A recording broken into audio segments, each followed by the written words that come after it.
আল্লাহর হাবিব সাল্লাল্লাহু আলাইহি ওয়াসাল্লাম একবার একটা যুদ্ধ থেকে ফেরার পথে মরুভূমির মাঝখানে সেনাবাহিনীকে থামিয়ে বিশ্রামের ঘোষণা দিলেন যে তোমরা একটু বিশ্রাম নাও।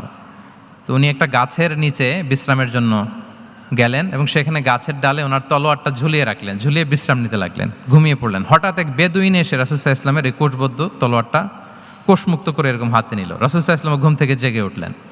এবার বেদুইন বলতে আরম্ভ করলো, মাইয়ামনাউকা মিন্নি, এই মুহাম্মদ তোমাকে এবার কে বাঁচাবে বলো, এই তো আমার হাতে তলোয়ার, কে বাঁচাবে? সাথে সাথেই আল্লাহর হাবিব সাল্লাল্লাহু আলাইহি ওয়াসাল্লাম উনি উত্তরে বললেন আল্লাহ। উত্তরে কি বললেন? কোনো চিন্তা ভাবনা নাই যে ওরে আঘাত করা যায় কিনা পাল্টা, বা কোনোভাবে ওর কনফিডেন্স ডাউন করা যায় কিনা, এদিক সেদিক কারো সাপোর্ট চাওয়া যায় কিনা, কোনো দিকে না তাকিয়ে কি বললেন? আওয়াজ করে বলুন সবাই, কি বললেন? আল্লাহ।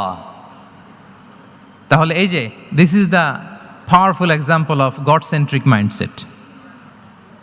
সবসময় তিনি আল্লাহ কেন্দ্রিক ছিলেন। সবসময় কি ছিলেন? আল্লাহ কেন্দ্রিক ছিলেন। এটাকে বলে গড সেন্ট্রিক মাইন্ডসেট। যে কোনো পরিস্থিতিতে তিনি আল্লাহ যে আমার সাথে আছেন এটা কল্পনা করতেন। এবং সুনানে আবু দাউদের একটি বর্ণনা এসেছে, রাসূল সাল্লাল্লাহু আলাইহি ওয়াসাল্লাম কানা নবী সাল্লাল্লাহু আলাইহি ওয়াসাল্লাম ইযা হাযাবাহু আমরুন সাল্লা, তাকে যখন কোনো জিনিস বিচলিত করত তিনি জায়নামাজের মুসল্লায় দাঁড়িয়ে যেতেন, সালাতের জন্য দাঁড়িয়ে যেতেন।